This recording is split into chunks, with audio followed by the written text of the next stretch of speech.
Hey, thanks for dropping by to the Planners on Purpose podcast, created by Naomi Tucker, CMP. Now, this space is for the event planners to encourage and empower you so that you can fully live your life on purpose. So before we dig in, please take a moment to subscribe so you get future shows. Now, here she comes, your host, Naomi.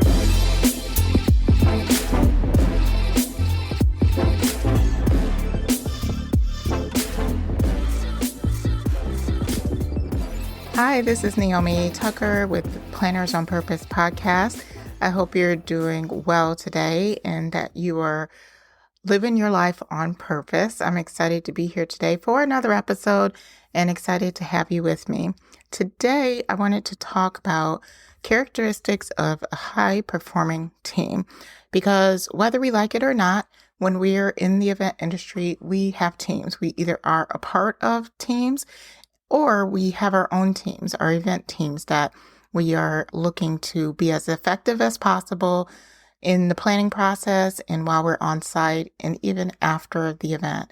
So no matter where you find yourself on the scale of being, let's say, a team leader, whether you're in management and you're managing teams of people that plan events, or whether you're a planner and you are trying to build an effective team for your particular event, this is going to be a podcast episode that is really going to benefit you because we're really going to talk about how we build effective teams and what are some of the structures that need to be in place in order for our teams to be very successful. Because let's face it, our teams can definitely fall apart. And there are different ways that they fall apart and for different reasons. There could be not necessarily a clear vision of where the team is going and what the goals are for the team. There could be some ambiguous roles and that people have. And perhaps there also are some unclear rights and rules to who's making a decision for what, and that can easily tear teams apart. Many times what I have seen is that there is, let's say, a lack of accountability for team members, and let's say someone falls short and does not pull their weight. Instead of addressing it directly with them, we allow that behavior to continue, and that can lead to resentment for other team members in other places.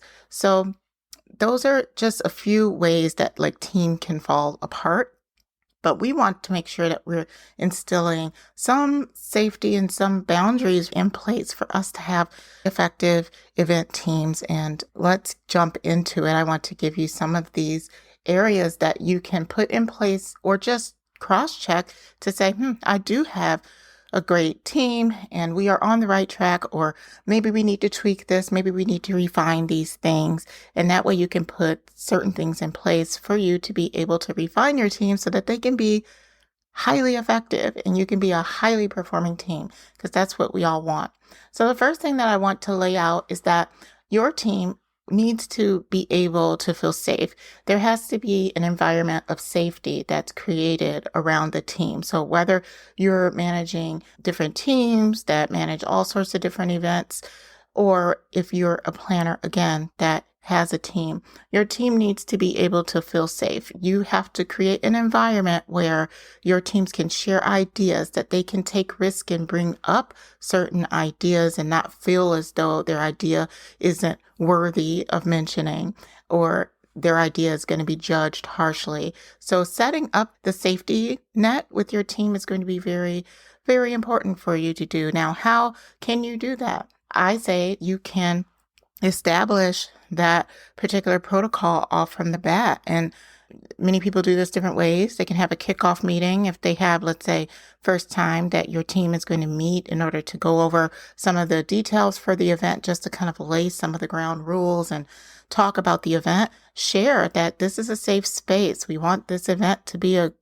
successful event. So your ideas are welcome. And we want to make sure we're putting our best foot forward and bringing everybody to the table and bringing our best creativity to the table. So this is a safe environment.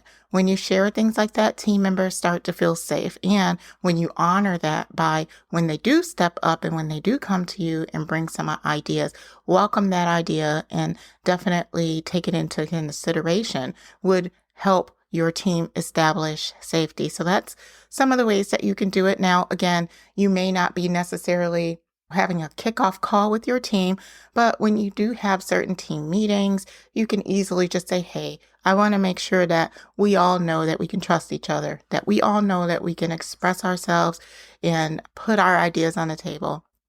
Those are some things that you can do in order to make sure that you establish safety with your team. And another thing that you can do is call out team members when they do go against this safety net, right? And so if you do hear about judgment or somebody humiliating or saying something that's not necessarily right with regards to another team member's idea, just call it out. It can be super easy to get caught up into that gossipy environment of that. But if you could just call it out and just say like, hey, it's really great that that person brought that to the table. We do create a safe space for people to do that. So, let's support them or let's consider that idea and just move on. So I hope that helps you with learning how to set up some safety in your team. The next one is that we're going to talk about how team members can be dependable on each other. They need to be able to depend on each other, and they have to be able to do what they say what they do, those type of things. And they have to be able to have their team members' backs no matter what. So that's really building up that dependability, building up that trust within your team. And how you do that is monitoring that teamwork. So if you have people working together with certain, let's say, facets of an event, or if you have a project that your teams are working on, pair people up, allow them to be able to trust each other with some of these projects and some of these tasks so that they can build up that dependency. And we did talk about in one of our previous episodes as far as how to build trust with your teams.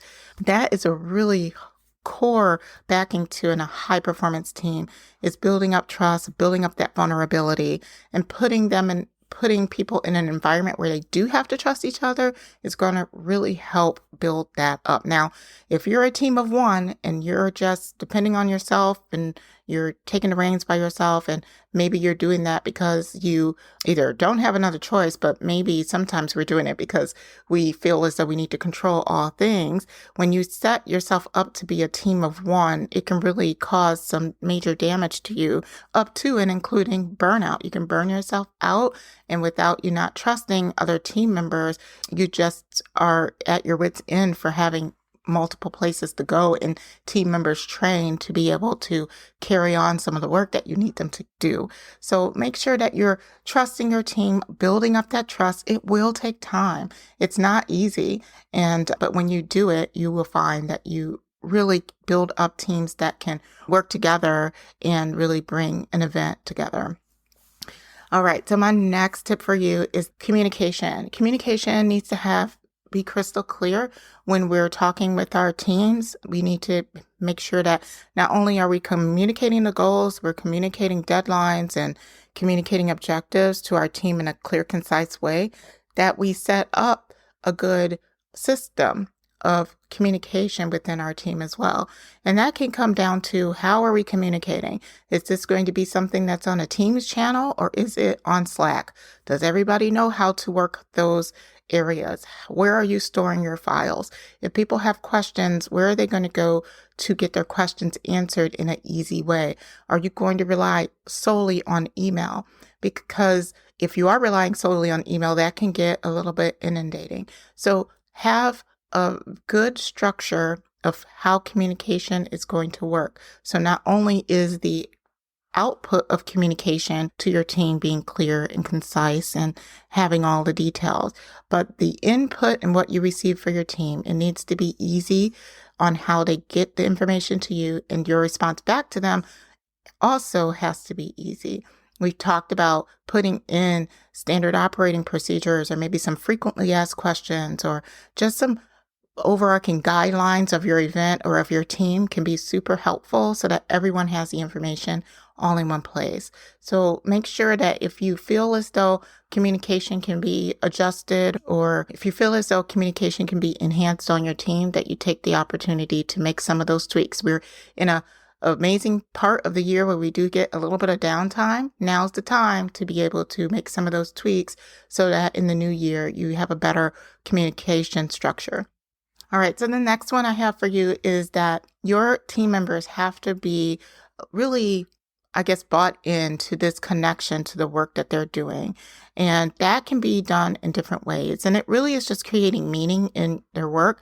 If your team members do not have meaning in their work and it's not connected to just something that they truly care about or they can get behind, at many times you're not going to get them to be all in about it. So if they don't have the meaning, try to create some meaning behind the work. Why are you doing what you do? Why do you have that client that you work for? And why do you push as much for that client? What does that client have? What are their goals? What connection can you bring in from your client that would allow your team to be able to connect with it in a way that's going to drive them? Because people typically need that drive in order to really be high performing. They need a bigger cause to be connected to so that they can just be all in. So really help them to find that by maybe sharing what yours is and sharing how they can be connected to that purpose and that goal. It's really easy for us to be thinking about, oh, well, this is another event that we're planning, and have it be just another event. But time after time after time, and planning event after event after event with no clear purpose that drives us, no clear purpose that is interlaced within all the events, we can feel as though we're not necessarily making a dent into or having any meaning into anything. So make sure that we try to promote a good purpose and a good cause behind what we are doing, and have your team members be connected to that. All right, so my final tip for you, and I believe this is tip 5. So we are coming out of this with some 5 good tips on how to build high performance teams. But the last one I have is that make sure that your team can see that big picture. And this is similar to meaning, but it's really focusing on like your goals of your organization and your goals of your event. Make sure that there's a clear line of sight between their work, the work of the team, and the work of the organization, right? So it's the individual, the team, and then the organization, and having a clear line of sight, balanced line of sight between all 3 of those areas. When you have that, then you can have the maximum impact possible for your event. You are able to be so impactful because they're able to really connect everything that they're doing, regardless of what team they're working on, regardless of what event they're doing, and regardless of where the organization is going. As long as we have this big picture strategic goal of the organization, that's going to help drive the impact. So for leaders that are in this field of event management, you have many teams that you're leading. Now's the time, if you haven't already, to get that vision together for that new year, for 2024. And how are you communicating that to your teams? Do they know what that vision is? Do they know what they're going to be pushing forward? Because as they put in their individual goals for their new year, you want it to be aligned to what you're also doing. So everyone has to be working in alignment. So those are the 5 tips for building characteristics of making a great team, a high-performing team at that. And if this sounds good, I want to invite you into the annual planning workshop that I am going to be hosting on December 16th. It's a Saturday from 9 a.m. to 12 p.m. Central Standard Time. And it's going to be a workshop where we're going to put it all out there. We're going to craft our vision, have our goals, and learn how we can execute our plan and do it in a way that we aren't overwhelmed or burnt out. So it's going to be really great. If you would like to join us in that, please click the link in the description to get more information. And I look forward to seeing you there. I hope you enjoyed this episode on the characteristics of a high-performing team, and I look forward to the next one. So until then, please stay on purpose. Well, that wraps it up for this episode. If If you enjoyed the conversation, hit the like button and tell us how much you enjoyed the show by leaving a message in the comments. Thanks for listening, and we'll see you next time.